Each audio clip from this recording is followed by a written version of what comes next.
A gente tem visto uma NBA muito direcionada ao Oklahoma, a gente tem falado isso aqui, principalmente o Rômulo. O Rômulo falou que se preocupa em relação ao futuro da NBA, porque o Oklahoma se tornou uma grande equipe dos dois lados da quadra, um time que a gente cogitou esse ano, bateu o recorde do Golden State. Não sei, ainda é possível, mas eu confesso que eu não acredito. Acho que já era. Já era. Inclusive, eu quero que passe logo. Já perde 10 de uma vez, pra gente parar de falar nesse assunto, porque eu acho que tira o foco da importância real, que é se preparar pra pós-temporada. Aí fica nessa de, vai bater recorde, não vai bater. O Golden State não foi campeão no ano que bateu recorde. Adiantou de alguma coisa? Não. Então pronto, acho que tem que perder logo essas 10, parar de falar nesse assunto. Em determinado momento eles pensaram no recorde. Acho que o Oklahoma... Sim, havia uma possibilidade. Havia uma possibilidade, né? O Oklahoma, acho que desde o início, quando começa, tem uma derrota, 20 jogos, 19-1, você fala assim, do jeito que tá. E eles pensaram assim, a gente não tá completo. A hora que tiver todo mundo à disposição, nós vamos começar a ganhar. E aí toma 3 porradas do San Antonio Spurs. Te preocupou em relação ao Thunder? Queria te ouvir como torcedora, como especialista, esse embate com o San Antonio Spurs. O que você acha que pode ter faltado e o que você acha que pode ter mudado daqui para frente também na temporada? Precisamos ajustar não somente contra San Antonio. Uma derrota contra a Minnesota, a derrota contra a Portland que vencia por mais de 20 pontos. Ontem eu não acompanhei o jogo play-by-play porque eu estava numa outra transmissão no mesmo horário. Mas também é um jogo que o Jordan Goodwin aparece como destaque. Quer dizer, teve uma aberração para acontecer uma derrota do Thunder. Tem que acontecer muitas coisas. Sim. Mas já é um sinal de ligado, de alerta? De certa forma, porque eu acho que a gente está tendo muita dificuldade com times que são melhores, né? Especialmente o Spurs, o Suns, que são times mais cascudos. O Thunder apresenta dificuldades sérias, especialmente quando o Shai não consegue fazer um bom jogo. Acho que o Spurs deu um caminho aí, um raio-x do que precisa ser feito, e é basicamente dobrar no Shai.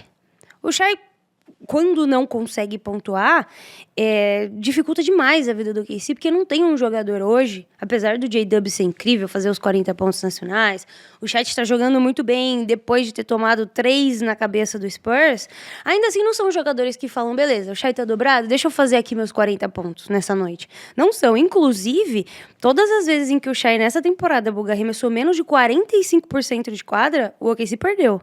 É muito preocupante, porque assim, às vezes as pessoas diminuem, primeiro, o potencial do Shai, tudo que ele tá fazendo na temporada, como se o super time existisse além dele, né? Mas todas as vezes em que ele não consegue colocar 30 pontinhos com facilidade, o Thunder sofre. E ontem foi um desses dias. Ele foi muito bem marcado pelo Dillon Brooks, enfim, por todo mundo que fazia o esforço das trocas. Ele foi muito exposto defensivamente, inclusive pelo Devin Booker. E aí, o Mark, ele me lembra muito o Joe Mazzulla em termos de morrer e viver pela filosofia do time. O Joe Mazzulla vai morrer na bola de 3, se preciso for, da mesma forma que o Mark vai proteger o garrafão. E o que significa proteger o garrafão? Deixar esse corner livre. Ontem tinha um cara que era um two-way ano passado, que foi jogado pra fora do Lakers e meteu 8 bolas de 3. E aí um Devin Booker que fez uma última bola pra ganhar o jogo também numa dobra, com Caruso marcando ele. Acho que, assim, de todos os jogadores da liga, tem poucos que eu escolheria para substituir o Caruso nessa marcação. Então, assim, foi mérito do Suns em primeiro lugar. Acho que os torcedores de Oklahoma também precisam saber admitir esse tipo de coisa, né? Parece que, às vezes, a gente perdeu ou ganhar é sempre por nossa causa. É isso. A gente entregou o jogo. É o futebol brasileiro, assim. Exato. Perdemos que nós jogamos bem. Nunca é o mérito da Bélgica, Exato. Nunca é o mérito do adversário. Exatamente. Ontem o Suns se propôs a fazer um jogo, jogou muito bem e ainda contou com uma noite incrível de um jogador inesperado. E aí, assim, uma junção de muitas coisas, que é essa questão da carga ofensiva estar sempre no Shai e um bom jogo do Suns geraram essa derrota. Mas eu acho que são derrotas importantes, e às vezes até mais importantes do que vencer um jogo assim, porque te acende uma luz. O J-Dub e o Chat precisam assumir esse protagonismo quando o Shai tá dobrado, especialmente porque isso agora vai começar a acontecer em maior volume, porque todo mundo na liga já percebeu que ninguém faz o que o Shai faz. Até porque os caras tiveram um contrato renovado gigantesco, essa condição de superestrelas foi dada aos dois, né? Então o J-Dub ainda eu passo o pano porque ele perdeu praticamente 20 dos primeiros jogos ali, né? 19 jogos no início da temporada. é um cara que lesão na mão, não é tão fácil, às vezes é a confiança, mas a gente percebe muita qualidade. E o Chet, ele tem números. Eu fiz sexta-feira o Oklahoma contra o Golden State Warriors dizimado, porque o Golden State teria um back-to-back no sábado, já a gente vai falar disso, que isso me incomoda bastante em relação à NBA e aos times, de poupar jogadores de maneira inexplicável. E o time sem Curry, Green e Butler foi atropelado pelo Thunder. Mas a gente tem o Chet, por exemplo, com números melhores, sem o Hartenstein ao lado dele, né? Jogando com melhor aproveitamento, com espaçamento, jogando também mais dentro do garrafão, sentindo mais o espaço que ele pode ter dentro do jogo. Concordo com você em relação ao J-Dub e ao Chet, eles têm que ter esse protagonismo maior, até para não depender. Porque até já falei isso em várias transmissões, o Michael Jordan ficou 7 anos, de 84 a 91, até ser campeão da NBA, fazendo 30, 40 pontos por jogo, e o time não ganhava. Se não tem alguém para ajudar de fato, porque o dia que não tiver esses 40 pontos, o time não vai alcançar.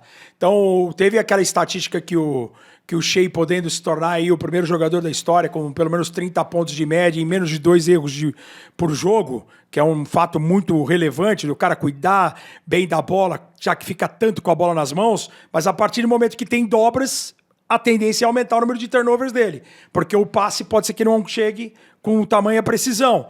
E o Michael Jordan, quando teve uma temporada ali na frente, lá de o início arrasador, como teve o Shea nesse ano aqui, o Michael Jordan, nos primeiros 20 jogos, teve 10 vitórias e 10 derrotas, lá em 88, 86, como eu falei lá na transmissão do Amazon Prime na sexta-feira. Ainda acho difícil alguém vencer o Thunder 4 vezes, porque os ajustes são feitos e do mesmo jeito. Por mais que o Mark Daigneault, que você tenha essa sensação do Mark Daigneault meio que engessar e jogar sempre do mesmo jeito e não jogar, ter alguma variação, eu acho que o ajuste, como é feito de um lado, também é feito pelo lado do Thunder. Eu acho que as coisas ainda individualmente, coletivamente, dos dois lados da quadra acontecem. Eu não vejo um time ganhando 4 vezes do Thunder. Agora, que preocupa o fato, por exemplo, se o Thunder perde um mando de quadra. Como perdeu na final, sofreu. Último jogo fica se o Haliburton não tivesse se machucado. Ainda você tem essa sensação que é difícil ainda ganhar 4 vezes do Thunder? Absolutamente. É isso. Esse cara vai fazer 8 bolas de 3 amanhã? E depois? Muito provavelmente não. E o Thunder aceita pagar esse preço. A gente perdeu pro Dallas com o PJ fazendo um pouco disso. A gente perdeu uma partida, inclusive, pro Denver com o Michael Porter Jr. arremessando muito bem um jogo. Aí no outro jogo, acho que foi o Peyton Watson, que também meteu umas 6 bolinhas de 3, mas... em termos de consistência, é muito difícil que isso aconteça. Se você pega hoje NBA no geral, eu tava dando uma olhada. O Luka não fez 8 bolas de 3 ainda.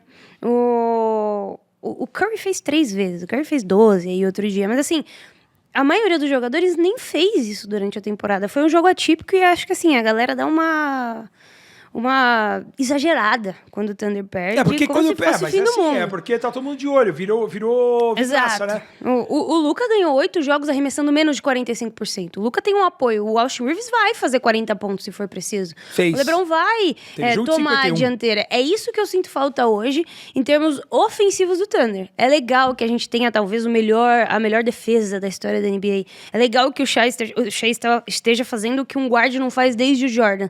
Mas se for só isso, talvez a gente tenha um problema maior pra resolver até a trade deadline, quem sabe. E aí, você tava mencionando a questão das picks, né, e tudo mais, o medo do Oklahoma.